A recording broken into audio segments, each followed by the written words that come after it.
बच्चों सुप्रभात। आज हम कक्षा 11वीं कोर पाठ्यक्रम हिंदी में संकलित संस्मरण मियां नसीरुद्दीन के बारे में पढ़ेंगे। मियां नसीरुद्दीन संस्मरण है और जो कृष्णा सोबती जी ने लिखा है। बच्चों, कृष्णा सोबती का जन्म 1925 गुजरात, जो पश्चिमी पंजाब का क्षेत्र है और वर्तमान में पाकिस्तान में है, वहाँ पर इनका जन्म हुआ था। इनकी जो शिक्षा दीक्षा है शिमला, लाहौर और दिल्ली में हुई। इन्हें साहित्य अकादमी पुरस्कार के साथ हिंदी अकादमी का श्लाघा सम्मान, साहित्य अकादमी का महत्तर सदस्यता सहित अनेक राष्ट्रीय पुरस्कारों से नवाजी गई हैं। बच्चों, कृष्णा सोबती अनेक विधाएं में इन्होंने लेखनी चलाई। उन्होंने कई उपन्यास, कई लंबी कहानियां तथा संस्मरण लिखे और साहित्य जीवन में साहित्य संसार में दीर्घजीवी उपस्थिति इनकी निर्धारित होती है। उपन्यास जो इनके हैं जिंदगी नामा, दिलो दानिश, ए लड़की, समय सरगम आदि उपन्यास हैं।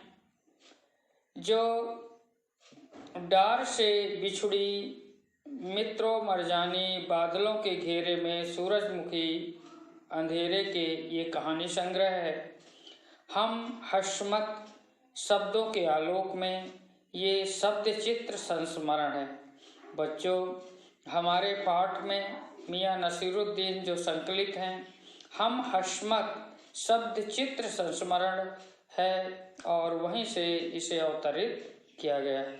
बच्चों, हिंदी कथा साहित्य में जो भारत और पाकिस्तान के बारे में लिखने वाली लेखिकाओं में ये कृष्णा सोबती जी का अमिट योगदान है।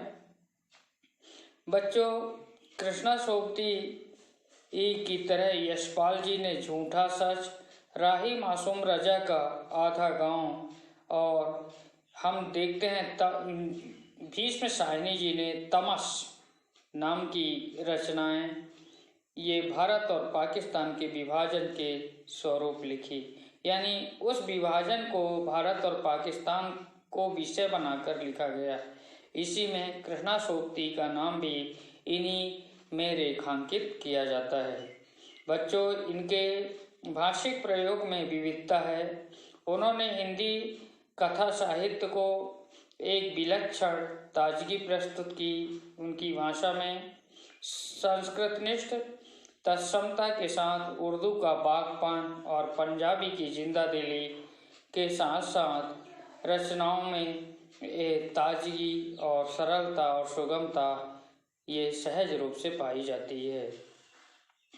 बच्चों, हम देखें कि जो लेखिका कृष्णा सोबती जी हैं, उन्होंने हम हशमत नामक शीर्षक से इस संस्मरण को चित्र संस्मरण को लिया है। इसमें उन्होंने एक व्यक्तित्व जो हमारे सामने उपस्थित होते हैं मियां नानभाई नसीरुद्दीन के व्यक्तित्व का और उनकी रुचियों का और स्वभाव का बिल्कुल खाका खींचा है, चित्र खींचा है। मियां नसीरुद्दीन अपने मसीहाई अंदाज में रोटी पकाने की कला और उसमें अपने को खानदानी महारत बताते हैं और ऐसे इंसान का प्रतिनिधित्व करते हैं जो अपने पेशे को कला का दर्जा देता है। करके सीखने को ही असली हुनर मानते हैं। यानी कोई भी कार्य करके सीखा जाता है। यानी तालीम की तालीम होती है। शिक्षा को भी तालीम की तालीम यानी शिक्षा की शिक्षा प्राप्त करने के लिए हमें अभ्यास की आवश्यकता होती है। बच्चों, हम पाठ के बारे में इसकी जो कहानी है, पाठ का जो संस्मरण का सारांश है, इस प्रकार है। और इस संस्मरण के सारांश को हम देखें। बच्चों, हम बात करते हैं कि लेखिका बताती हैं, लेखिका कहती हैं कि साहबो, हम एक दिन मटिया महल के गड़ैया मोहल्ले की तरफ से निकली। लेखिका निकली। एक अंधेरी मामूली सी दुकान पर बहुत ढेर सारा आटे सनते हुए वह वहाँ पर ठिठक गई और उनको कुछ जानने की इच्छा हुई। पूछताछ करने पर पता चला कि खानदानी मियाँ नसीरुद्दीन की दुकान है। वे 56 किस्म की रोटियां बनाने के लिए मशहूर हैं। मियाँ नानवाई बैठे बैठे बीड़ी पी रहे थे और उनके चेहरे में अनुभव और आंखों में चुस्ती और माथे में कारीगर की पेशगी यानी निशान थे, कारीगर के निशान थे। लेखिका के द्वारा प्रश्न पूछे जाने पर उन्होंने अखबार वालों को पूरी तरह से उन पर व्यंग करते हैं और पढ़ने वाले और पढ़ाने वालों को वे निठल्ला समझते हैं। लेखिका ने जब प्रश्न पूछा कि इतनी तरह की रोटियां बनाने का गुण आपने कहाँ से सीखा, तो वे बेपरवाही से बताते हैं कि मैंने अपने वालिद यानी अपने अब्बा हुजूर, अपने पिता से सीखा है और इस तरह से ये मेरा ख़ानदानी पेशा है। इसके वालिद जो हैं मियाँ बरकत शाही नानवाई थे और उनके दादा आला नानवाई मियाँ कल्लन थे। उन्होंने ख़ानदानी शान एहसास कराते हुए उन्होंने अपने पिता से यह बात या यह काम सीखा। तो उन्होंने अपने ख़ानदान का अभिमान था और ख़ानदानी शान को एहसास कराने के लिए लेखिका के सामने बहुत सारी बातें व्यक्त की। लेखिका बताती है, हमने नसीरुद्दीन ने हमें बताया कि यह सब मेहनत करके सीखा जाता है। जिस तरह बच्चा पहले आ से अलिफ सीखता है और फिर कच्ची पक्की और दूसरी में होते हुए ऊंची जमात में पहुंचता है, ऊंची जमात यानी कक्षा में पहुंचता है, उसी तरह हमने छोटे मोटे काम करके बर्तन धोना, भट्टी जलाना और आटा बनाना और भट्टी को आंच देकर यह हुनर पाया है। तालीम भी बड़ी चीज़ होती है। यह बात मियाँ नसीरुद्दीन कहते हैं कि तालीम यानी ये जो कुछ भी सीखा हमने अपने घर में, अपने दुकान पर, अपने अब्बा हुजूर के सामने, ये सारे धीरे धीरे काम करते हुए सीखा। उन्हें खानदान पर बड़ा गर्व था और वे अपने खानदान पर फूले नहीं समाते थे। उन्होंने बताया, एक बार बादशाह सलामत उनके बुजुर्गों से कहा, कोई ऐसी चीज़ बनाओ मियाँ नानभाई जो आग में न पके और पानी से न बने। तो लेखिका बताती है, उन्होंने ऐसी चीज़ बनाई कि बादशाह को खूब पसंद आई और उन्होंने बड़ाई करने के अंदाज में वो नानभाई ने कहा कि मियाँ नसीरुद्दीन ने कहा अपने तारीफ करने के अंदाज में कि मियाँ नानभाई कुएं में भी रोटी पका सकता है। लेखिका ने जब इस कहावत की सच्चाई जानना चाहा तो सच्चाई जानने पर प्रश्न चिन्ह लगाया जब लेखिका ने, तो वे भड़क उठे और लेखिका जानना चाहती थी कि आपके बुजुर्ग किस बादशाह के यहाँ काम किया करते थे। इस तरह से उनका स्वर बदल गया। वे खुद बादशाह के बारे में नहीं जानते थे, वे इधर उधर की बातें करने लगे। अंत में खींच कर उन्होंने कहा कि बादशाह का नाम जानकर क्या करेंगी, क्या कोई चिट्ठी पत्री वहाँ भेजनी है। लेखिका से पीछा छुड़ाने की गर्ज में मियाँ नानभाई यानी मियाँ नसीरुद्दीन ने भट्टी सुलगाने के लिए अपने बच्चन मियाँ को आदेश दिया और लेखिका ने उनके बारे में पूछा तो बोले मजूरी देते हैं। लेखिका ने रोटी बनाने के बारे में इच्छा जताई तो वे फटाफट रोटियों को गिनवा दिए और फिर तुनक कर बोले, तुनकी पापड़ी तुनकी पापड़ से ज़्यादा महीन रोटी होती है। और फिर वे यादों में खो गए। अब समय बदल गया है और पकाने और खाने वाले का शौक पहले की तरह नहीं रह गया। और वे सब अब कद्र करने वाले वे सब कहाँ हैं। अब तो सिर्फ ये है कि रोटी जो है तंदूरी, मोटी रोटी तंदूरी से का बोलबाला है। और वो आज हर व्यक्ति जल्दबाजी में है। किसी व्यक्ति को इतनी फुर्सत नहीं है कि वह रोटी पकाए और पकाने वालों के यहाँ बैठे और खाए और उसकी तारीफ करे। यह बात मियाँ नसीरुद्दीन को खलती है कि आज रोटी की कद्र या बनाने वाले लोगों की कद्र या उनकी तारीफ करने वाला कोई नहीं है। आज हर व्यक्ति जल्दबाजी में है।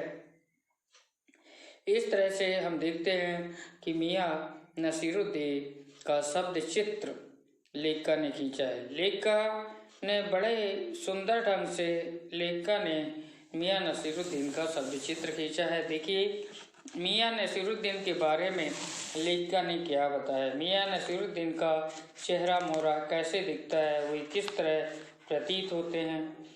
तो यहाँ पर उन्होंने बताया, लेखिका बताती है, हमने जो अंदर झांका तो पाया मियाँ नसीरुद्दीन मियाँ चारपाई पर बैठे बीड़ी का मजा ले रहे हैं। मौसमों की मार से पका चेहरा, आंखों में काइयाँ भोलापन और पेशानी पर मजे हुए कारीगर के तेवर। इस तरह से उन्होंने शब्द चित्र खींचे हैं।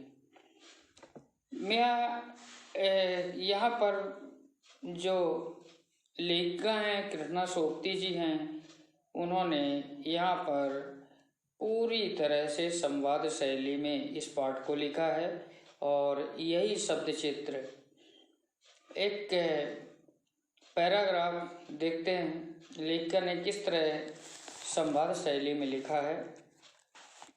साहबो, उस दिन अपन मटिया महल की तरफ से गुजरना चाहते तो राजनीति, साहित्य और कला के हजारों मसीहों के धूम धड़क के नानबाई के मसीहा मियाँ नसीरुद्दीन को कैसे पहचानते, कैसे लुत्फ उठाते उनके मसीही अंदाज का। हुआ यह कि हम एक दोपहरी जामा मस्जिद के आड़े पड़े मटिया महल के गढ़ैया मोहल्ले की ओर निकल गए। एक निहायत मामूली अंधेरी सी दुकान पर फटाफट आटे के ढेर सनते हुए ठिठके। सोचा सेवइयों की तैयारी होगी, पर पूछने पर मालूम हुआ कि खानदानी मियाँ नसीरुद्दीन की दुकान पर खड़े हैं। मियाँ मशहूर हैं 56 किस्म की रोटियां बनाने के लिए। तो बच्चों, यहाँ पर हम बात करें कि लेखिका ने यहाँ पर जो संवाद शैली प्रयोग की है वह अद्भुत है और लेखिका को इस संवाद शैली में महारत हासिल है और लेखिका का यह संस्मरण है।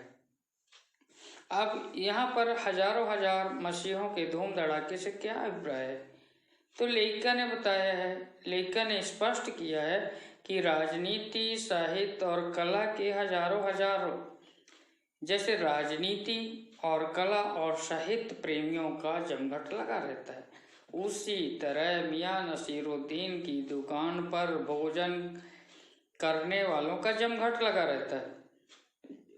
अब आप देखें कि राजनीति, दिल्ली में राजनीति करने वाले या दिल्ली के दरबार में, दिल्ली के लोकसभा, राज्यसभा और दिल्ली के राजतंत्र में हजारों लोग एक नेता के पीछे सैकड़ों भीड़ चलती है और उसकी जय गाथा गाती है, यश या कीर्ति का बखान करती है।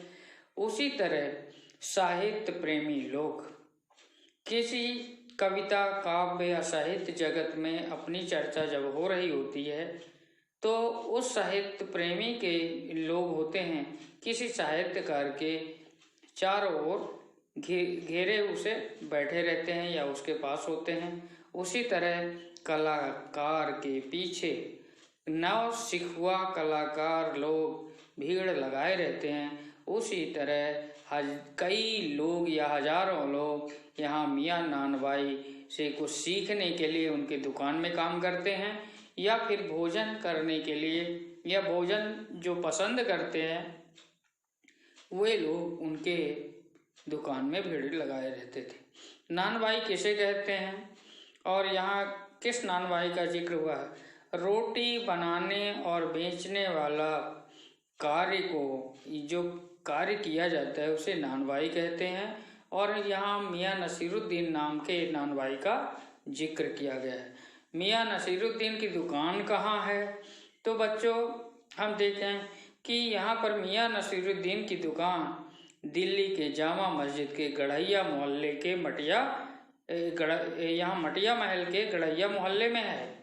तो इस तरह से हम देखें कि मियाँ नसीरुद्दीन ने अपने खानदानी पेशा नानबाई को अपनाया। और यहाँ पर हम पाठ आज यहीं समाप्त करते हैं बच्चों। धन्यवाद। आज का पाठ यहीं समाप्त होता है। पुनः मिलेंगे। आज के लिए इतना ही।